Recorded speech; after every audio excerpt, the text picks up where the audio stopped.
All right,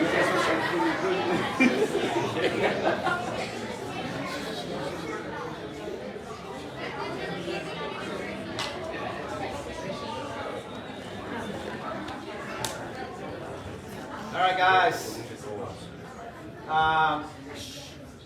Thank you so much for taking the time Friday evening to be with us.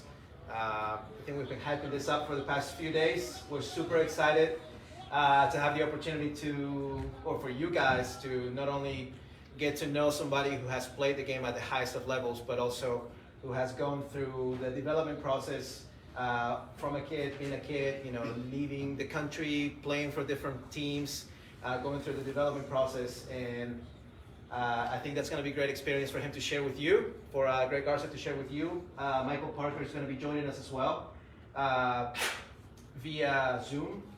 So yeah, we're super excited. Thank you so much for coming out. Yeah, thanks guys for coming out. I think we're very, very fortunate to have Garza here today. He's somebody that fits in with the philosophy at the club. He's played futsal, he's played in Brazil, he's played in Portugal, he's played in Mexico, he's played for the men's national team.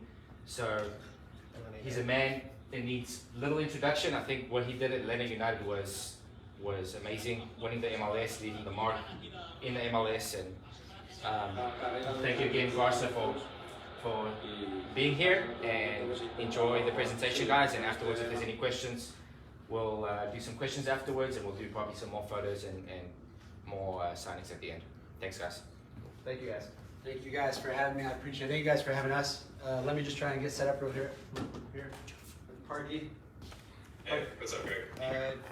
Do you know how to connect this to the video or to the audio here?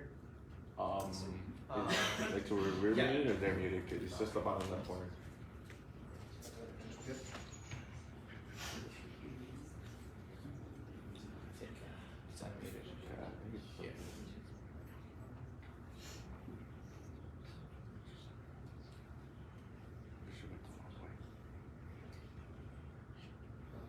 Parky? Yeah, can you hear me? Yeah, we're good. All right.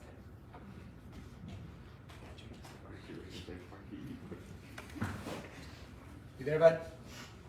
Yeah, I'm here. Okay, sweet, awesome. All right, thank you guys for the awesome introduction. Sorry, I'm not a tech guy, but no, appreciate all you guys coming out. For us, Michael and I played at the highest level for a really long time. We got to represent our country. We got to win a couple of championships throughout our whole entire careers.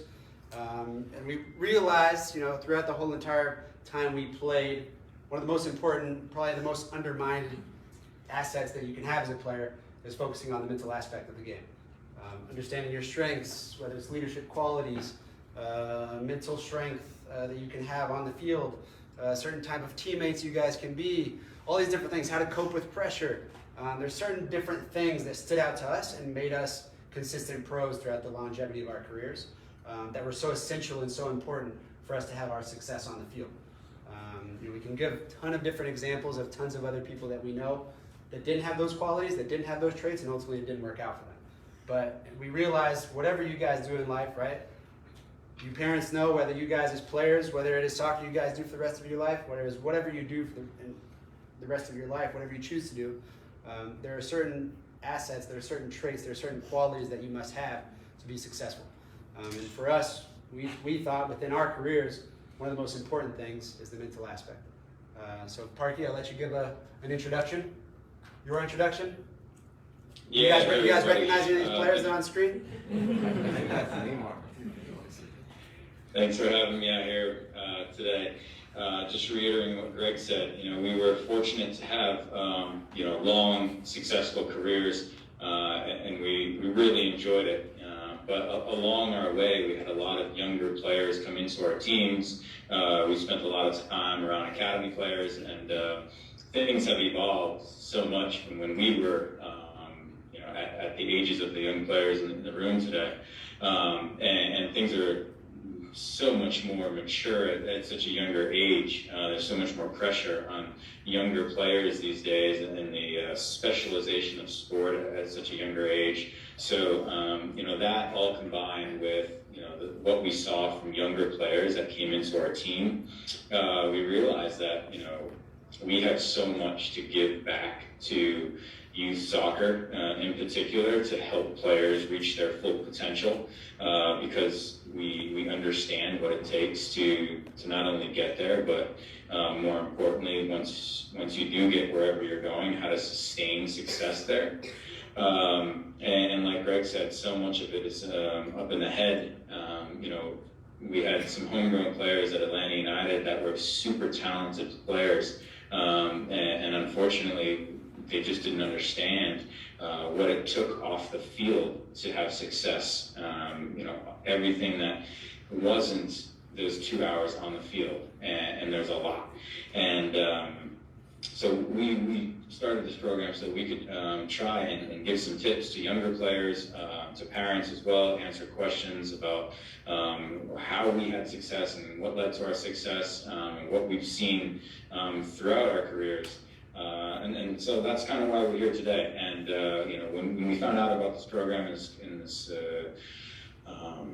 organization, we thought, this is awesome because the most important thing is that you have people that care about you, that have your best interest at heart. Right? It doesn't matter what team you're playing at if you're not getting good coaching, if you're not having fun.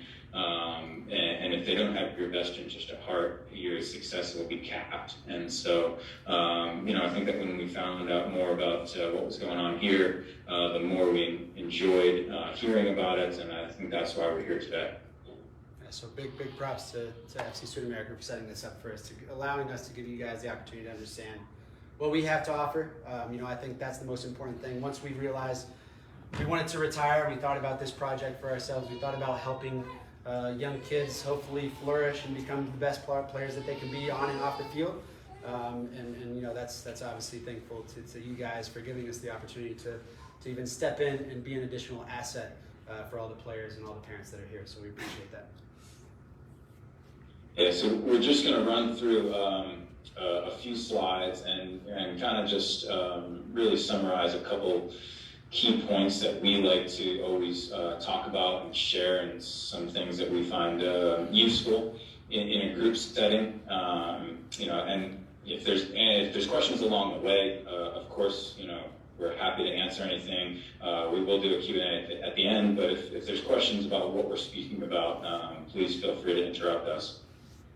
The first thing that we like to talk about is pathways, because we see, when I was talking about stress earlier and pressure on young players, I think a lot of it is because they think that you need to be at a certain level or a certain place by a certain age, right? And there's a lot of comparing to other players that are having success when they're younger.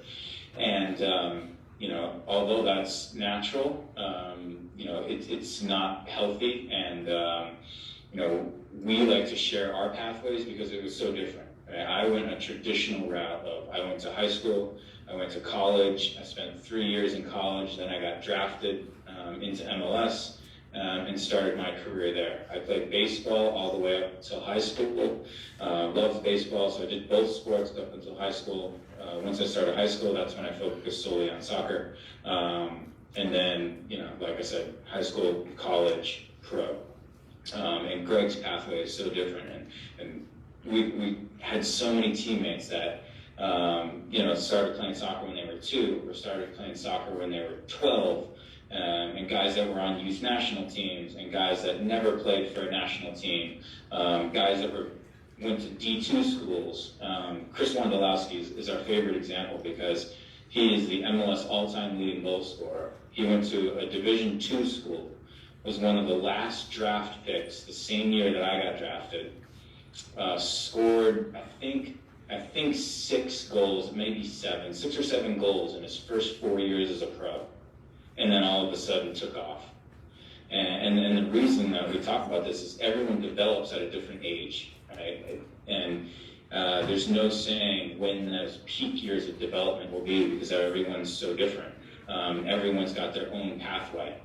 There's some players that develop much earlier and are in youth national teams, and then they sputter out and don't make a career, or don't even want to make a career, or don't want to even play in college. There's others that don't have success, aren't on the ECNL teams or the academy teams when they're younger, but they hit their peak when they're 16, 17, 18. Or in Wondolowski's case, he didn't hit his peak until he was already a pro. He was like 25.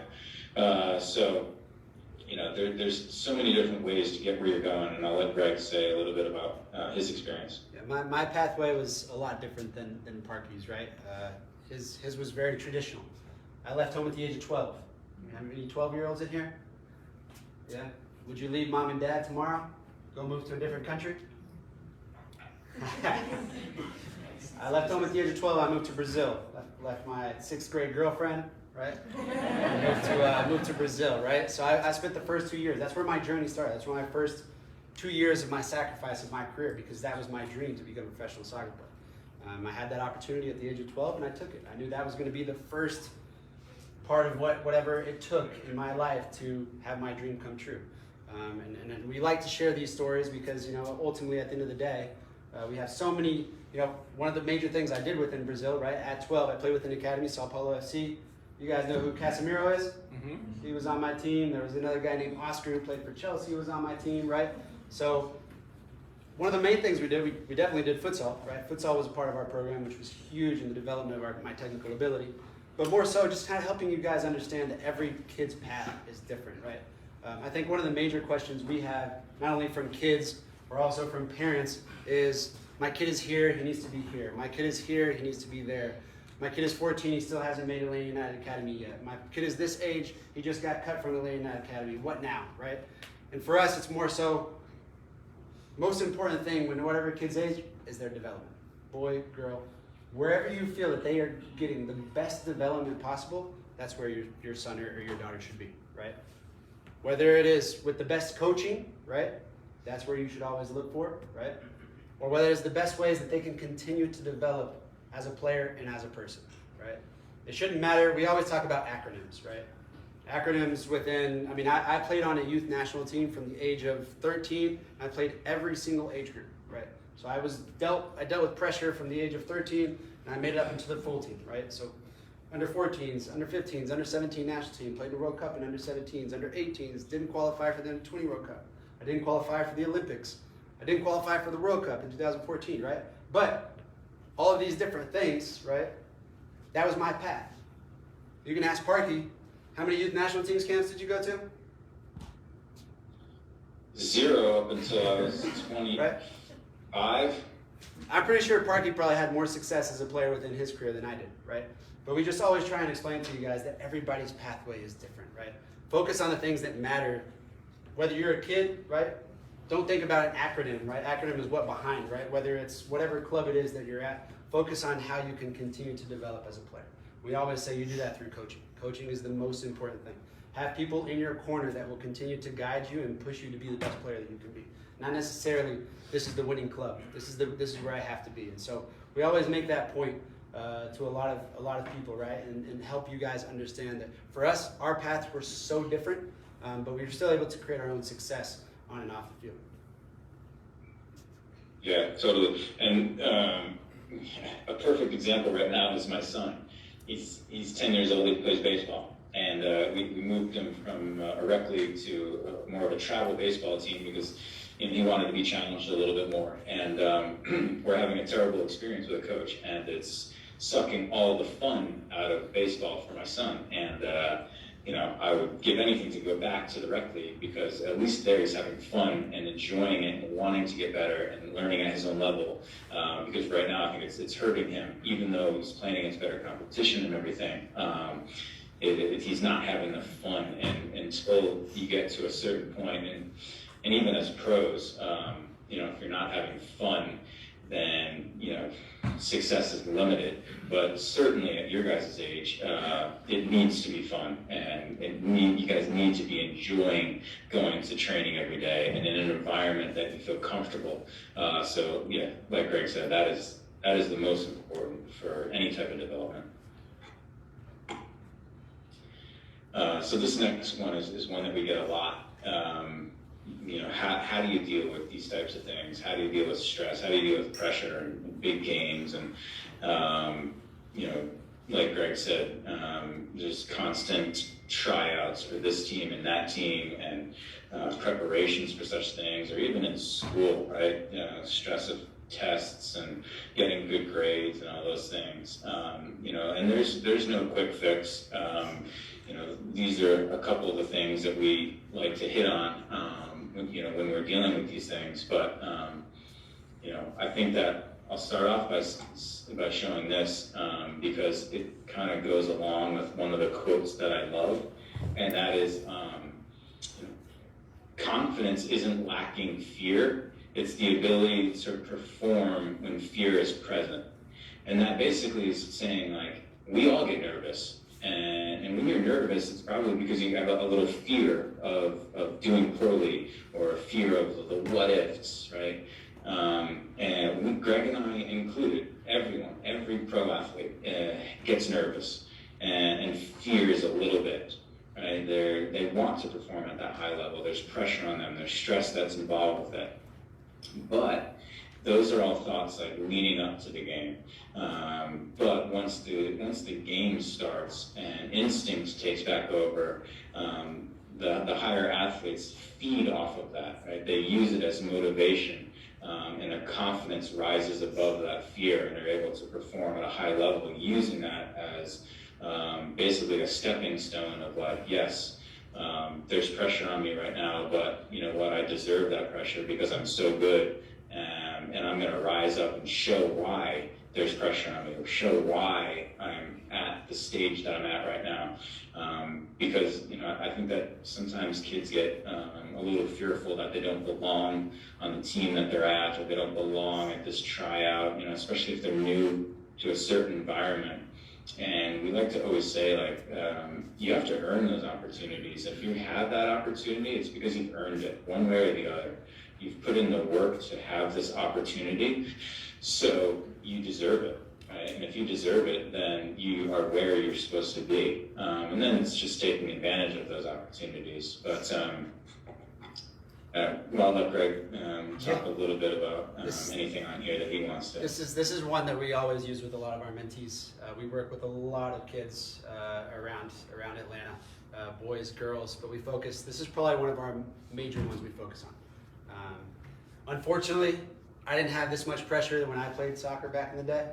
Today, there is so much pressure on all the kids, right? It might be coming from some of the parents, right? I'm guilty of that as well, right? And so we work with a lot of parents, we work with a lot of kids on building strategies on how to help those, right? I'm gonna ask you guys this. I always ask every single mentee that I have, right? What's the first thing? Parents might be guilty. I'm guilty too sometimes, right? I have 3 kids. But parents and kids, I'll ask the kids, when you guys finish a game, let's say you played an okay game, right? When you guys finish the game, what's the first thing you talk about when that car door opens and it shuts? Positive or negative? Negative. Yeah, negative, right? Always negative, right? And so that's why I think this clip, right, this slide right here for me is probably one of the most important things. We give strategies because I had to deal with that as well, right? I'm just like you. I was so self-critical whenever I played. I was so self-critical. I always thought about the negative. So if I thought about the negative, guess what that did for me that next week? What do you think, kids? Yeah, made me think negative for the whole entire next week. Guess what that probably led me to do that next game? Yeah, continue to be negative, right? So we do a lot of different strategies, a lot of different tips and ideas that we learned throughout my career, whether it was from some of the best coaches I had throughout my career, right? Or other people that really guided me, that were in my corner, that allowed me to understand how to feed off the positive, right? How to use the positive even in negative moments. So for me, this slide is so important. Kids these days deal with so much pressure, whether it's crunch time right now, right? I think said you had an Atlanta United player in here, right? Where is he? Right? You're in crunch time right now, right? You have another 2 months and they're starting to cut people right now, right? So there's a lot of pressure, right? There's kids that are playing whatever you might be playing, ECNL, SSA, you might not get selected, or you might not feel that you're gonna make the next team, right? There's so much, you guys are dealing with so much pressure constantly, right? So it's how do you create a positive mindset for yourself with whatever happens? Okay, this is how I'm gonna continue to develop. This is how I'm gonna continue to develop. I don't have to worry about what team I'm making, don't have to worry about where I'm playing. How can I continue to think positive? How can I continue to have that confidence for myself at all times, all right? Parky? Yeah, the last thing I'll touch on is we talk about controllables and uncontrollables. I'm sure a lot of you have heard that before, right?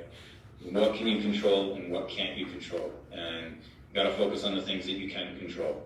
What's within your grasp, what's within your realm that you can focus on to help yourself. And those are the things that we like to try and work on, right? And positive talk is obviously one of them. And I always like to say, because it's easy to say, oh, be positive, things will be fine, things will be great, be positive, right? Just because you're positive doesn't mean you're going to ace every test, doesn't mean you're going to, get every boyfriend or girlfriend that you want, doesn't mean you're going to score every goal, right? Just being positive doesn't guarantee success, right? No, but the opposite, thinking negatively, guarantees things won't go well. Right? So we talk about positive and being positive and positive talk and all these things because it gives you the best opportunity to have success. And that's what all these strategies are. It's about giving you the best opportunity to deal with these types of things, to have success. It doesn't guarantee it, right? Like I said about being positive, right? But the alternatives guarantee that you won't have success. So, just think about that. All right. Greg, you want to start this one? Sure. This is another major topic that we speak to a lot about our mentees, right? Something that I think in my career, right? When you look at that team right there, that was a championship team. That was a hell of a team right there, right? But because every single one of those players on that team, they were great teammates, right? We knew how to bond with each other. We knew how to work with each other. We knew each other's role. We knew how to contribute in whatever special way whatever unique way we did individually, right? And so for us, one of the major things that we understand is, parents, you know this because you have a job wherever you work, you guys probably work in a team environment. Kids, whatever you guys do one day, hopefully it's one day being a professional soccer player. If it's not, guess what? You're gonna work in a team environment, right? Being a good teammate, understanding your role, leadership qualities, there are so many different things that go along with every single one of those assets of being a good teammate, right? And so this is something that we really touch base on. Within our program, as well as just understanding the qualities maybe that I had or other qualities that we saw from other teammates, other qualities that we saw. I mean, I'll use the example, right? We always use the example. We always got to throw people under the bus whenever we talk, right? But number 10 right there, right? Anybody know who that is? Miguel Almiron, you said it, right? In 2017, right? Michael always goes, I'm gonna steal his speech, right? In 2017, wasn't a very good teammate. Was not a very good teammate, right? You know why? Because he knew he was better than every single other player. He's one of the best players I played with, right? He knew he was the best one on the team. Guess what he did with everybody else? Talk down on them, right? Talk trash. Somebody said talk trash. He talked down on them, right? He put people down, right? Because he knew those guys weren't at his level. He didn't know how to cope with guys that didn't know how to play at his level, right? That guy standing right there in polo, right, on Zoom, had a great way to have great conversations with people, how to calm people down, how to help them understand the value of being a good teammate. Myself, right, I was the translator because I speak 3 different languages, right? I had to translate in between that conversation, right, from English to Spanish, and help Miguel understand that the value of being a great teammate was going to help us at the end of the day because it was going to show others around him that he has their back, right? No matter what is happening during the game, whether it's negative, whether it's positive, whatever it may be. If that other guy that might not be, and that other guy, us, right, we knew we weren't at his level, but we knew if he could help us, right, and be a great teammate, that would give us all huge value in understanding how good of a team we could be. 2018 was that team right there. I don't need to tell you what happened, right? And so the value of being a great teammate can go a really long way. And we really work on a lot of strategies in helping you guys because I've been guilty of it before. Kids, you guys have been guilty of it before where maybe you lose a ball or maybe somebody else loses a ball and you say, dude, what are you doing?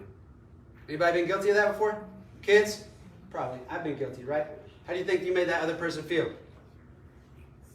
Yeah, probably not very good, right? That's happened to me before. I've probably done it to others as well, right? But we have to understand what are good leadership qualities. What are ways that we can help, right, be uplifting? Somebody's got to go sleep. Right? Parky?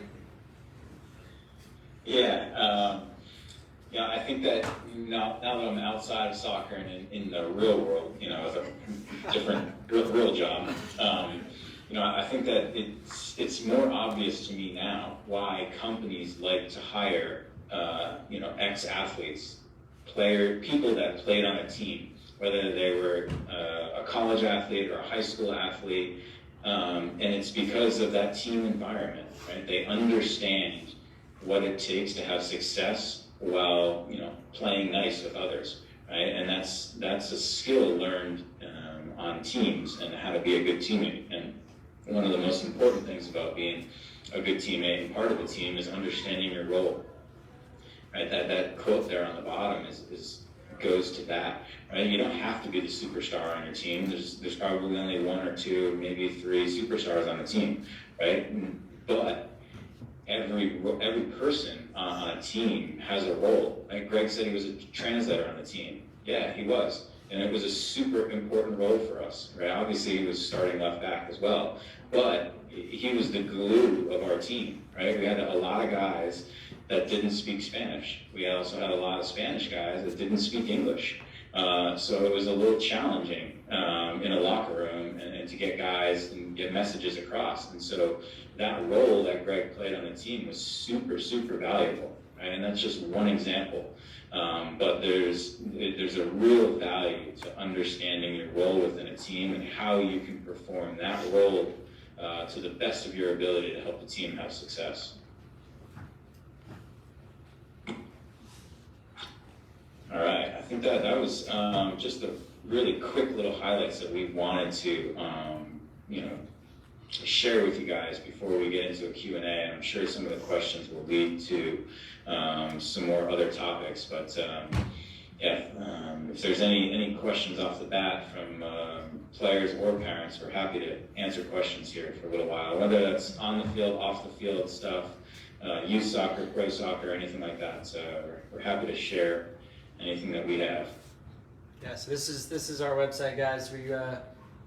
We once again thank you guys for having the ability to share what we do. We want to be an additional asset to you guys as much as possible. Help you guys understand the value of the mental aspect of the game, right? It's probably the most undermined asset of any player, but the most important one, right? I was a successful pro, not because I made it, but because I made it last, right? I understood the responsibilities that came behind it. I understood how to hold myself accountable every single day, right? I lived up to it every single day. There are so many kids that I knew when I was your guys' age that were 10 times better than me, right? 10 times better than me. But I had something that they didn't, right? I had a certain drive. I had a certain motivation to everything that I did, and I held myself responsible every single day to follow that dream every single day. So, we appreciate you guys for being able to share this and be an additional asset for all you guys as players. This is what we truly wanted to do after retiring, was be an additional asset, be as knowledgeable and share as much wisdom as we can to help you guys as players, as parents, understand and navigate the waters of what youth soccer may be, making certain decisions. I think our ultimate goal is to help so many kids use athletics to create opportunities for themselves in the future. If we can do that and help you guys understand the value of the mental aspect of it, that's the most important thing for us. Any questions? Do you do it just for athletes? We do it just for athletes. We've done different sports as well. Not only soccer. We work. Parky works with a couple of golfers. I work with a couple of tennis players. Because we realize. I'm about to graduate college, so Okay. I know that that seems like a good thing for me. Yeah. I speak to a lot of troubled children in high schools and middle schools. A lot of kids that just need the guidance of whatever life is, right? I think Parky and I were able to be successful in our careers because we lived life a certain way. We lived inside the locker room a certain way. We were great professionals on and off the field. We were great role models as well, not only for each other, but also for our teammates, for other guys that are coming in within the locker room, whether they were rookies, whether they were youth players, right? They watched us how we did things every single day and learned from that. Questions, guys? Anything? Kids? Anything? Parents? What's your third language? Portuguese, which is practically like my first. Yeah. What's up? Ronaldo, that's where I grew up playing. That's where I signed my first professional contract, at Ronaldo's club. I was just about to turn 17 years old. Yeah. Do you have any tips for mentally staying in a game when you either feel like you made a mistake or made a mistake, or something didn't go your way, so that things don't snowball? Most definitely. Did you hear that question? I did, yeah. Yeah, one of the things that we like to always say is it's usually not the first mistake that really hurts you as an individual or hurts the team. It's usually, if the response isn't good, the snowball effect of making a mistake and that leading to a second mistake and a third mistake, and that's when goals are given up, or multiple goals in a row are given up, or one mistake leads to a bad half, or a bad half leads to a bad game leads to multiple bad games, those types of things. And since Greg stole some of my stuff earlier, I'll steal one of his. Soccer is a game of mistakes, right? It's just constant mistake after mistake after mistake. And reactions to those mistakes, and it's so true, right? It's impossible to go a whole game without making a mistake or multiple mistakes in a game, right? And it's always the players and the teams that can bounce back or not even think about those mistakes and just have a positive reaction off those mistakes that are able to have success and sustain success. It's one of the things that we as Atlanta United with struggled our first year because the Latin American players in particular are very emotional, and that can be a very good thing, and because they play with such fire and such emotion and such passion, but it also can tend to lead to a feeling that every loss was the end of the world, and that mental ability to bounce back from a bad game was something that I saw and that we needed to improve upon. And it's similar to what you're saying, right? Even in a game, when you make one mistake, right? We talk about the controllables and uncontrollables. Right? You can control how you react to a mistake. You can control how you react to a teammate's mistake. Right? If a teammate makes a mistake and you run out as fast as you can, as hard as you can, and you steal the ball back for your teammate, right? Your teammate automatically will get over that mistake quicker because it didn't cost the team anything, because nothing bad happened, right? And because he knows or she knows that if that happens again, oh, I got 10 teammates out there that have my back, right? And then similarly, you control your own reaction to mistakes and what happens then, right? It's important to know that, just because you made a mistake in the past doesn't mean you're going to or will make that same mistake in the future, right? It's all learning from these mistakes, right? These mistakes are crucial to make when you're young because you learn from them. I mean, I made so many mistakes, especially early on in my career, trying to play out of the back and pass the ball to the other team, and one pass later and it's in the back of the net, right? And you've got teammates looking at you like, man, what are you doing back there? And I'm thinking, shoot, what am I doing back here? Right? But it's the confidence to say, okay, you know what, I learned from that mistake, I put it in the mental bank, I understand what I did wrong there, but it's okay. Right? My strength is still playing out of the back, so I'm still going to keep doing it because it's going to lead to my team having success. So I know it's kind of a longer answer, but that is definitely one thing that we stress a lot of is overcoming mistakes, both within a game, game to game, season to season, anything like that is so important. I'll touch base on that answer as well. We do work with a lot of different strategies. I scout about 5,000 players per year. I also help out with that now. I'll ask the kids, maybe they can get this answer. When I watch players, right, whether I'm trying to find a gem in a haystack, right, I'm trying to find a needle in a haystack, right, but when I watch certain players, right, I look for certain qualities within them, right, whether they make mistakes, whatever it may be, right. Parky said the game of soccer is a game of mistakes, right? It is. Any kid here, and even parent, if you played a sport, right? Have any of you ever had a perfect game before? Kids? perfect day, perfect week, perfect month, perfect year? Neither have I. I played professionally for almost 13 years, right?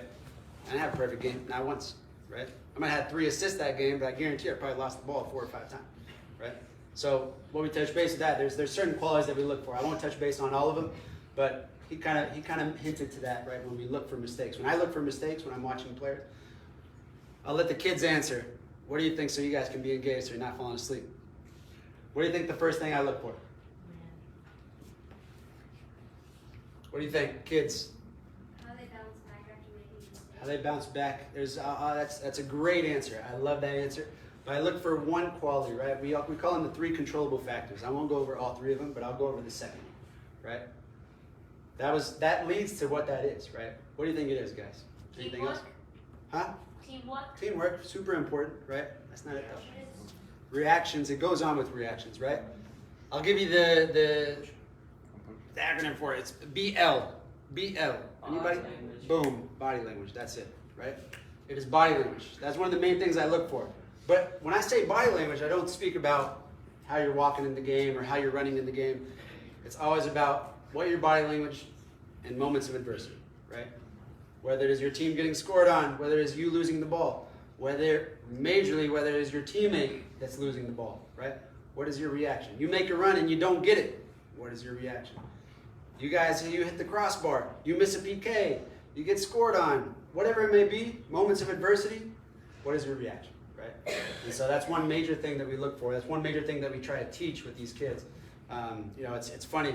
We talk to a lot of parents and a lot of things that you might say, sir, to your son. I have 3 kids. I have 3 boys. My 2 oldest boys, they play, right? When I say something to them, because I'm dad, they don't see me on that picture right there, dude. Through here, out here, right? Parents, yes? Yeah, most definitely.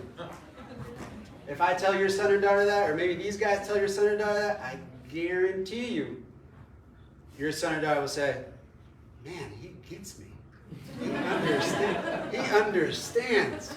He knows what I'm dealing with right now. My dad and my mom, they don't know anything, right? But this guy knows, right? And so sometimes that's a huge component as well, is just understanding how that body language can be a huge component, huge factor to that as well.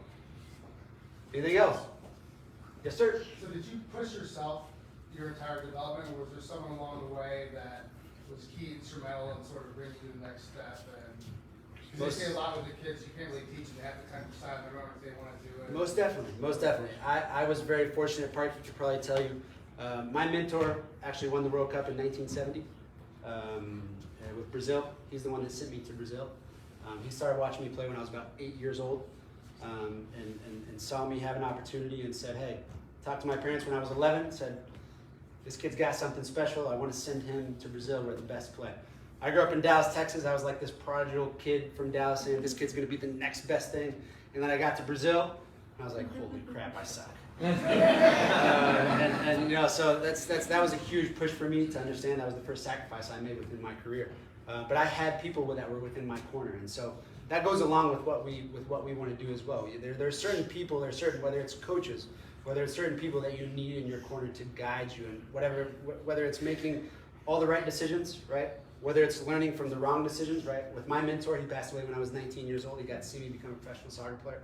But I probably paid more attention, right? He had a huge career, right? Won a World Cup, played with Sao Paulo FC, played with Santos, played with Pele. I got to meet Pele when I was in Brazil, right? All these different things, right? But I probably paid more attention to the wrong things he did within the longevity of his career rather than the right things, because I was going to create my own path. But I think there truly is a benefit of having the right people. And Parker can probably tell you the same thing, that he had certain coaches that pushed him to that extra level, right? That pushed him and helped him understand the responsibilities and accountabilities that go along with it. Parker? Yeah, definitely.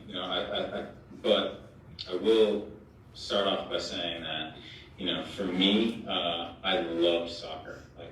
No one had to tell me, say, hey, don't forget to go kick the soccer ball today. If anything, I was like, please stop kicking the ball against the wall. Parents just sick of doing the pounding. So a lot of the drive came from within, but I think that, like anything in life, I think it's always nice to have somebody, coach, a parent, that is there to give a little extra motivation sometimes when, there's rough patches, or you see, some influences, within their lives that aren't, the most beneficial. Those types of things, where it's nice to have a guiding hand, or a motivating hand, or a voice. But I think that if you as players, or if you as parents see that the players are totally dependent on someone consistently telling them to practice, don't forget to do this, don't forget to do that, then I would say that something needs to be addressed, because the drive and the love of it's not there. Because if it is there, and that's right here under taking ownership and accepting some of the responsibility that I love to talk about, and that goes into it, right? And I know that, not so much when you're, 11 and 12 and younger, but, certainly as you get a little bit older, that falls on the individual shoulders more, and, those guiding hands a little bit less, and less needed. Questions? Yes, ma'am. So I hope that you have here listing the importance of school, and so it's been on, kind of understanding instant gratification isn't always the best route. There's a lot of, pressures right put on kids, social media. For sure. They see overnight success because someone has dropped out of school, or For sure. they've gone to be a YouTube star, or they've gone to be, something that I think sometimes shifts a mindset or focus around. Maybe school's not as important, but really, an education is important too. For sure. Making more well-rounded athlete, with a great education also underneath your belt. Most definitely. Parker, you want to start with that one, or did you hear that? I think I heard most of it. It was about the importance of school, and that overnight success isn't guaranteed. Yeah. Right, basically, right? Kind of being realistic, and so. Yeah. Yeah. Is there anything else I missed, Greg? Sorry. No, I couldn't you're hear. good. You're good. Okay. Yeah, I think that, for me, obviously I told you guys I went to high school and then I went to college. College is not an option if you're not doing well in school. Maybe you can go to a community college at first, try and get your grades up, before you can get into a university. But, no good college, and I'm very, very close with the Wake Forest coach. We speak often, and we're good friends, and there's only so much he can do to get an athlete into his school, and that's one of the top 5 programs in the country. He knows that some of the academics is a non-starter, so I think that a lot of school is just putting some effort in, and that effort will take you a long way, and it's so important, because you never know. You never know what's going to happen, what could happen, and that's why I made sure that I finished my degree, because I didn't know if I was going to play for 1 year and get cut, or play for 5 years and then have a terrible injury where I couldn't play any longer. So that's why I made sure that I got my degree, so that I was prepared for the future. And it goes into some of the importance of being a good professional. When Greg and Greg didn't go to college. I did. But he's one of the few who didn't. He's one of the few that didn't, but still had the maturity to have success, and that was probably because he moved out when he was 12.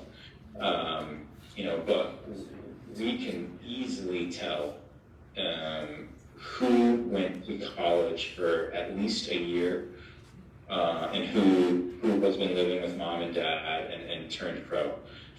It's so easy to tell, and that's because those people that went away for college or even high school, right? They learned so many different skills like time management, and learning how to play and be part of a team when you're away from home, and the responsibilities of being a younger player on an older team and what that means and what that entails, and your responsibilities. So all of that is so important. And all of that is not possible without getting some good grades. I think back to one of my regrets throughout my career has to do with schooling, actually, and it's that I'm not fluent in Spanish. It was one of the classes in school, and I'll be totally honest, it was like, okay, let me learn Spanish, because I have to learn Spanish, and, I just did it to get the grade and move on. And I look back and I'm like, what? How silly of me, how crazy. And I should have taken classes in it further when I became a young pro, because it would have been such a valuable skill for me, or a valuable tool for me to have when I turned pro. So that's just one example. I can't say enough about getting good grades and doing well in school, and what opportunities that gives you, right? I talked about earlier about giving yourself the best opportunity for success.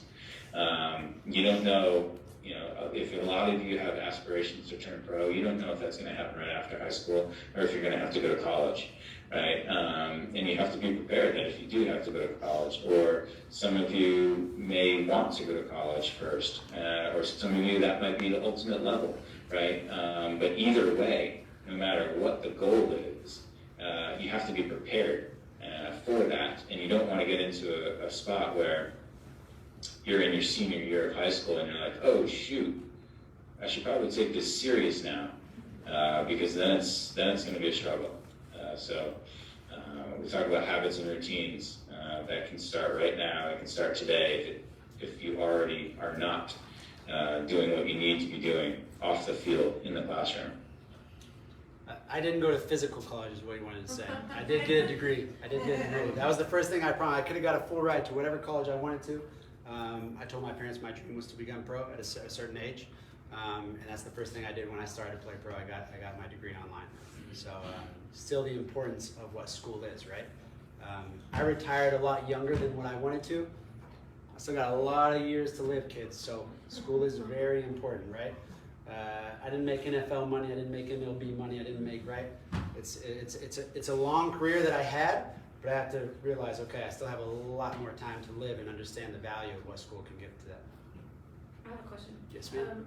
So we promote a lot of futsal. Yeah. Can you tell the kids how futsal influenced you in your career? And I don't know, Parkhurst, I don't think you played, but if you did, what did futsal mean to you? And For sure. He might have played because he's a Rhode Island kid, so that's probably when it was minus 30 degrees there. That's probably what he was doing. Futsal for me is so important, right? I think back to when I was a kid, right? I think back to when I moved to Brazil. I think back to, right, we talk a lot about this, especially with Parky, right? We look from the development point of ages 8 to 15, right? A lot of you kids are probably saying, man, that's probably when kids that are bigger and faster, right? They're probably the best ones on the team. And then when you start hitting the age of 16, the kids that are probably more technically developed are the ones that had to adapt to the size and speed when they were 8 through 15. And the kids that relied on speed and strength, when they become 16, they're like, oh crap, I can't be faster than anybody else anymore. I can't be stronger than anybody else anymore. My skill, my technical ability is what allows me to flourish, right? If I were to tell you, right, we focus on a lot of our strengths as players. One of my biggest strengths as a player was my technical ability. I did that through futsal, right? Futsal provides that majorly when I was a kid.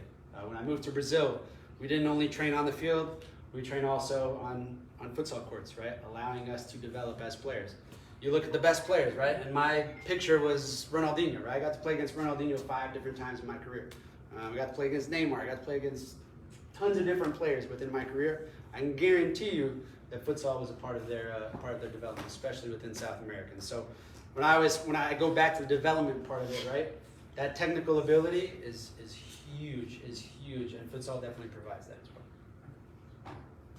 Yeah, I totally agree. I mean, Greg's right. I mean, he's not far off. You know, I played indoor for 7 months a year growing up. And I loved indoor soccer, and that indoor soccer sometimes had walls, sometimes it was futsal, it was a combination, but I loved it because it was just non-stop, and you got so many more touches, we're so much more involved. I remember like when spring season would start, I'd get on a massive field and I'd be like, oh my God, I hate outdoor soccer, I never touched the ball, I was so bored, but yeah, so I loved it. And like Greg said, you can never be too technical. It doesn't matter where you play on the field. I mean, even goalies now so much is asked of them technically. So no matter your position on the field or where you like to play, the technical skills are so valuable. Yes, sir. So, first of all, thank you so much because open up a little bit of my vision of what do I need to look in the future for the kids. Some of the things that me as a parent for pick a club, it was quality of the soccer, the type of training. Some of us think about, is that a winning club? It's not a winning club. How big it is, how small it is, and what acronyms they have the teams on, and so on, and beyond. But something that actually hit me, and it's actually elementary, that's maybe something that I need to look in the future, for college and so on, is actually what this club has offered to my kids for mentoring, to help them to develop as a person, not only on the technical skills of soccer or futsal, whatever, but also as a person, right? But my question actually is, you have a different backgrounds. You two have a different backgrounds. I mean, I keep talking to coaches, they all have different backgrounds, and they were picked, and they have a D1 scholarship, playing on the field behind their house, whatever, But what is that one common item that all of you had to be able to play MLS, professional, Europe, Olympics, whatever that is? And is there any one particular item that everybody has in common? At the highest level? Yes. I would say mindset. Mindset is everything. It's funny that you started that off, right? I'm not going to give any names, right? I actually mentor a kid at SSA MLS Next. He's on the under 18 team, right? His next jump is going to college, right? Wake Forest, where he went, is watching him, right? They're watching him. This kid is the best one on the team. Best one on the team at SSA, right? Terrible attitude, terrible body language, not a good leader, but he's the best one. And he's praised by his coaches, right? I've seen his games before. I've gone and watched his games. He's praised by his coaches. Even though he has a terrible attitude, nobody tells him anything. Well, the first thing that we told him, and I talked to Parky, we talked to the Wake Forest coach, was if he wants to go to Wake Forest, he will not come here. We want leaders. We want people that are great people, not only on the field, but off the field as well. So that gives you an example of how valuable the mindset, how valuable these traits that we can give to these players to allow them to understand, okay, these are the qualities that they need to create their own success, right? I always say, in create their own success, I mean grab onto opportunities and not let go of them, right? I think one of the major things that I saw within my career was so many players that became complacent, or so many players that did not understand the value of what it took, right? And a lot of that has to do with the type of person that they are. Parky and I always speak a lot about guys that I could name some names right now that you guys have no idea who they are, but they play on the national team for, I don't know, how many years did Brad Evans play on the national team? More than me. Yeah. Do you know that name? Anybody know that name? No. Nobody knows that name. I bet you very, very few of you know who that is, right? He was the captain of the Seattle Sounders for a really long time. Nobody knows who he is, though. Played nationally for a really long time. You know why?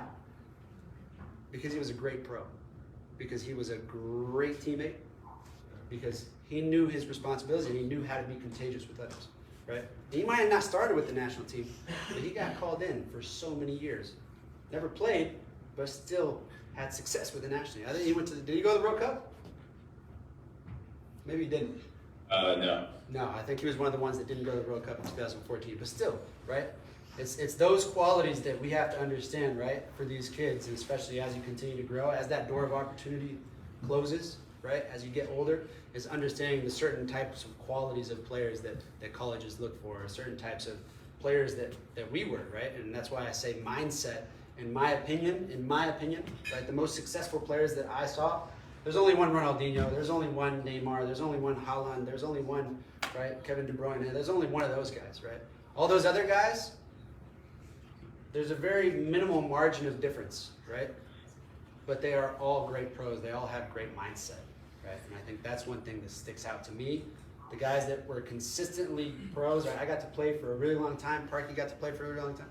The guys that didn't play, the guys that came in and played for 2 years and 3 years and didn't make a huge career out of soccer, or the guys that, you know, got redshirted in college, or, you know, were walk-ons and weren't able to make it, right? They didn't have the right attitude. They didn't have the right mindset. I'm sorry, I keep asking Yep. a lot of questions, but, so a lot of people are telling the kids, you have to play ECNL, you have to play MLS next, you have to be at this acronym or that acronym to get to college.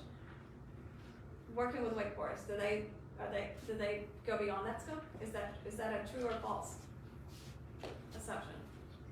That's a true. I mean, yes, and this goes along with you know, what I was going to add on to what Greg just said, and that is everyone that's made it has overcome obstacles. Like, no one's trajectory has just been smooth sailing, you know, straight up. And yeah, if you're not playing for one of those acronyms, yes, it's tougher. I'm not going to, you know, sugarcoat it. Yeah, it's tougher, right? But that just means you have to be more proactive. You have to reach out to these teams. You have to send them information. You have to let them know that where you're going to be, right? You have to let them know what kind of student you are and where the games are, or you can send them film or those types of things, right? They know that not every great player is playing on those teams, right? They know that just as well as any pro or anything like that, right? Not everyone that's playing in MLS right now went through an academy, right? Or even went to a D1 school or a top D1 school. You know, I gave the example of Wondolowski, right? So coaches know that. Is it tougher for them to see them? Sure, but it's still possible. But it does require to being proactive and reaching out to them. And I did it when I was going through my pathway. I was seriously recruited by 2 schools. One was an Ivy League Brown and one was Wake Forest. Went to Wake, but yes, the short answer is yes. They look everywhere. Yes, sir. Greg, you're probably the most qualified to answer this because you lived in Brazil at a very early age. My son's also half Brazilian. Okay. His grandma's house is about 1 kilometer from the São Paulo football club. Okay. Cool. But my question is, American kids were really behind the rest of the world. How many hours are kids actually playing in games, whether it's pickup, whether it's organized leagues? The average American gets about 1,200 hours in by the time they're 12. Right. The average Brazilian or Colombian or even British get about 12,000 hours in by the time they're 12, giving them a much better advantage of competition. I think it's more the level of competition they're playing. So like when you go down and even go to the beach in Maresias or Guadalajara, probably have better players just doing pickup on the beach than you have at SSA here, right? So tell me, is it an advantage for a kid to travel and try to get, maybe here, futsal is giving you another 1,000 hours, you know, on the field. It's amazing to add that. pickup here, now we have Atlanta pickup with Rising Stars, all these things you can do to get another 1,000 hours in by the time you're 12. But no matter what you do here, you're not gonna get to that 12,000 hours that the other countries have. Can you comment on that and how we can get there? You're talking a lot of hours. Have you ever read the book Outliers? Yeah, by Malcolm Gladwell. He talks about becoming perfect at something, right? Having specific opportunities, becoming perfect on it. Takes 10,000 hours, right? Any of you kids that play in here, you think you've touched a ball for 10,000 hours yet? That's my answer to that, right? You know how many times? Who's your son? Right here, right? If I were you, how old are you? 10. When I was 10 years old, dude, I was probably sitting right there, and I probably had a ball under my foot. That was me, right? That was me, though. Right? That's not everybody, right? And so that's why I would say that you understand the commitment part, but it's got to come from you guys as kids, not necessarily the parents, right? Parky said his wall. I won't tell you what my parents' garage still looks like because it still doesn't open till this day. And how many windows? My next door neighbor was she was a piano teacher, right? How many times she came out and because of it hit her window or broke her window or broke the kitchen window, whatever it may be. It didn't matter if I just got finished when I played in Brazil. It didn't matter if I finished with 2 games. It didn't matter with whatever I did. I always had a ball at my feet, right? That's why we said the technical ability, right, is everything. As you continue to get older, kids, you guys realize the technical ability is truly everything. There's going to be a certain moment in time where that's the only thing that matters. Parky? Yeah, I think that there's certainly a fine line between getting as many touches as you can and loving and keeping your love for the game, and then doing too much, burning out, causing injuries, that type of thing. So there is that fine line, and it's finding it. And yes, you know, futsal, getting touches, it's awesome, right? You don't want to go, you know, all off season without touching a ball or, you know, weeks at a time or anything like that, right? But at the same time, I have mentored kids where I sometimes say, hey, maybe you need to take a step back. Maybe you don't have to, you know, go to ODP practice, high school practice, club practice, do extra toka work, you know, this, that, and the other thing. You know, maybe, you know, be a kid and, you know, go out and play with friends in the neighborhood and, you know, do something else for a little bit. So, you know, there is that fine balance. But that being said, you know, there are other little things. Like Greg said, I had a size 3 ball that I would dribble around my house just all the time, just because I just love to have the ball at my feet, or just kicking it against the stoop that led from my porch into my house. There was just one step, and I just passed the ball against that like for hours. But that was just because, one, there was no technology basically, so I was just bored and that was something to do. You know, but 2, I just, you know, love to have the ball at my feet. Anything else? How would you guide a young player that they know they need a mindset shift, right? So maybe, you know, their form hasn't been good over the past few games, so that they recognize they've got to do something differently, but they just can't find a way. I mean, is there any habits, any practices that you would guide kids? Yeah, most definitely. I think that's truly. I think we've all. I've been there before, right? Where you do have a compound of games to where you aren't playing at the highest level, or you aren't playing to the level of what your expectation is, right? It's getting yourself out of that slump or whatever it may be, but we definitely use a lot of different strategies and ways to help them notice that. You know, I think it goes into taking responsibility, taking ownership, right? And finding different ways on how you can get yourself out of that slump. You know, confidence is a huge thing that goes along with that. And I think that, you know, Parky definitely said it, right? What confidence is. You know, I like to use that to say, you know, confidence doesn't require fearlessness, but the ability to adapt and getting comfortable with the uncomfortable. There were so many bouts of confidence that I dealt with in my career as well, whether I wasn't playing well, but I had to understand how much I had to adapt within those situations and still make myself comfortable within the uncomfortable. And I think helping kids understand that is a huge quality to have. So, Sorry. this one's for you. If people want to do your sessions, they go to the website? Yeah, you can go to the website. If you guys have absolutely any questions on our website, there's a questionnaire form, whatever it may be. Like we said, we thank you guys for being an additional asset to all you guys, all you parents as well, and players. You know, this is my passion, right? I retired and jumped into a corporate job and quit after 3 months and said I need to find some sort of passion within what I do in life, right? And you know, I think I truly have a passion. I know Parky does as well. This was truly his idea, and he brought me on a long time ago. And so we love working with kids. I think the best benefit for us is, you know, the amount of kids that we have had and getting calls or messages from parents and thanking us and saying, thank you so much for allowing our kid to, whether we've been telling him this for the past 3 years and he's finally now listening to it, or that he's so much more confident on the field and understands his own responsibilities. I have a player on, I don't know where he went, he might be up there, the AU kid, there he is. There's a player on your team who makes his own breakfast, right? I'm not gonna tell you who it is though, right? But the responsibilities, right? The responsibilities of these kids is so important, right? And so we allow them to help with those certain things as well. Yes, sir. At some point, some of these kids will be in championship, and you know, the mental state will be eating you sometimes. As whenever you were a kid, how did you express or support their nervousness for their first championship? How can you? Most definitely is everything, right?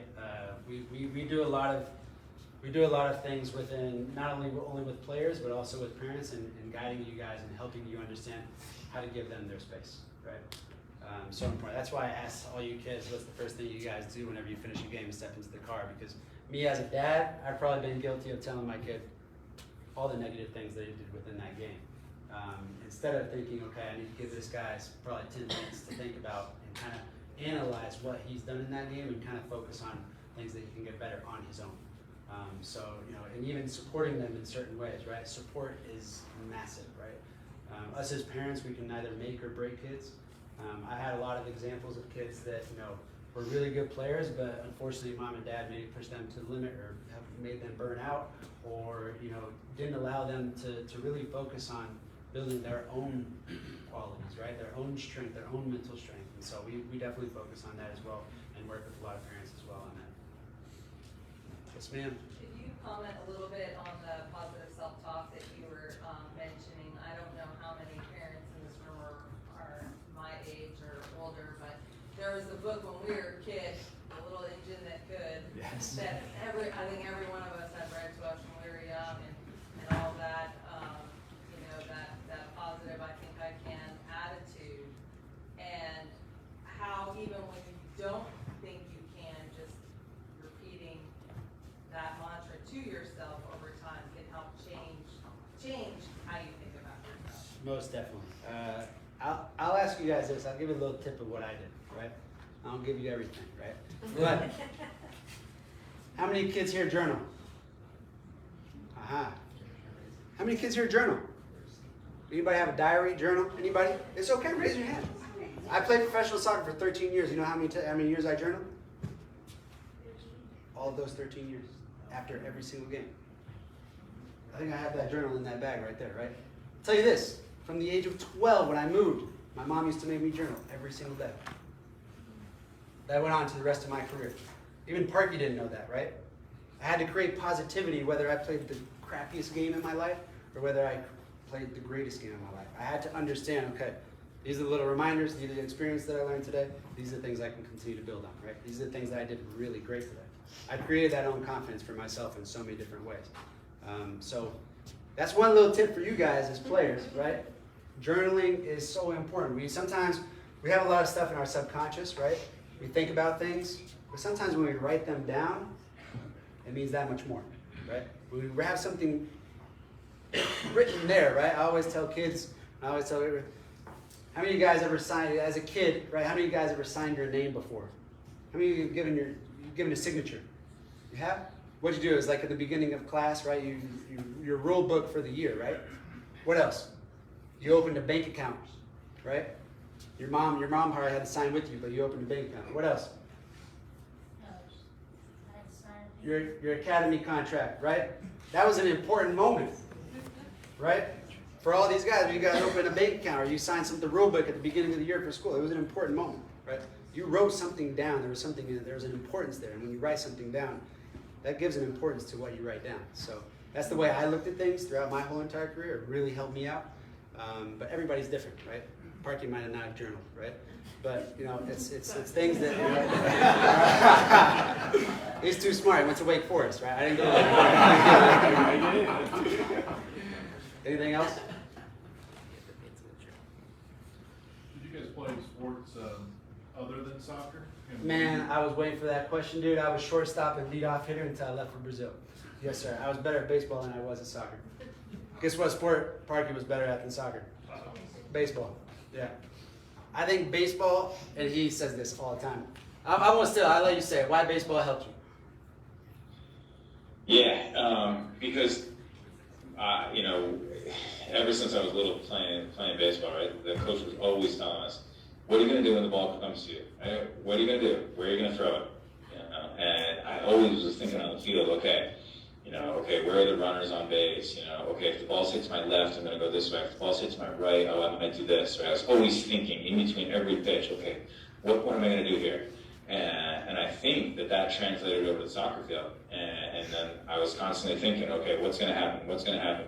You know, where are my teammates? Where is this person running? Where should I be? Right? What could go wrong here? All these little things. And that turned into my biggest strength as a soccer player, was reading the game before things occurred and understanding and anticipation.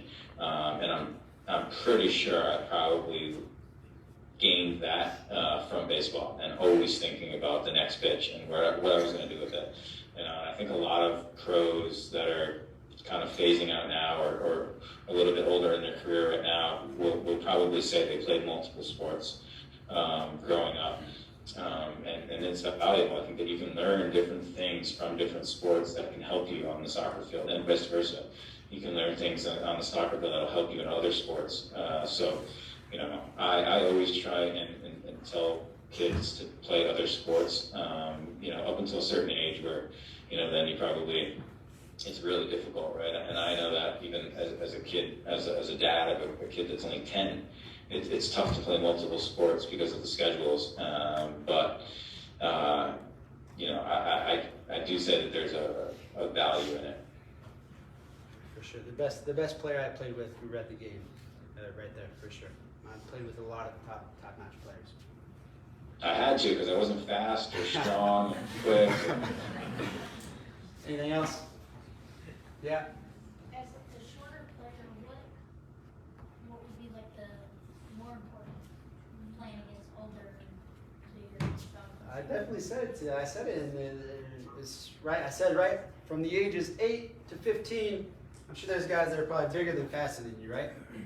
For sure. You have to adapt. How do you adapt? The way you think. What else? Your technical ability, right? Reading the games. Probably have to adapt. There's gonna be a certain age where you say, "Oh man, I'm thinking ahead now. I'm proactive, right? And I have great technical ability within me, right?"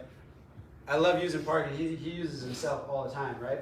As a center back, I think Parky's what? 5'8", 5'9"? Stop. I'm small, but not that small. That's how tall I am. I try to put myself on his level, right? But right, he's small for a center back, right? He's not fast, right? He might be one of the slowest players I played against. Right? But he was the smartest guy on the field. He read the game. His technical ability was perfect. He guided people on the field. He had so many other qualities and helped him beat Ibrahimovic, helped him beat Fernando Torres, helped him beat, right, all these huge players, right, because he was smart. I mean, he didn't know how to use his strength or his speed. He knew how to think ahead, right? Anything else? Yes, sir? How do you overcome injuries physically and mentally? Oh, man. You want to guess how many surgeries I had within my whole entire career? Guys, we only have 5 minutes, okay, Greg? Yeah. Zoom's gonna cut out. Zoom's gonna cut out. This will be the last question. Guess how many injuries and surgeries I had within my career? Like 10? You spot on. Yep. I had a lot of adversity within my career. A lot of adversity, right? But I always found a way, right? Using this, right, to climb back up the ladder, right? Even though there were moments, you know how many times I wanted to quit soccer within my career? 2 times. As a pro player, I wanted to quit soccer 2 times, right? I was done. So I was done. But this kept me going, understanding, okay, there's a light at the end of the tunnel. I have to keep going. I have to keep pushing myself because I'm gonna find a way, right? That motivation. All right, I think that'll be the last one. We definitely went over time with a lot of questions, but that's perfectly fine. As much knowledge as we can spread and much wisdom that we can spread, the better. So we hope you guys enjoyed. We thank once again.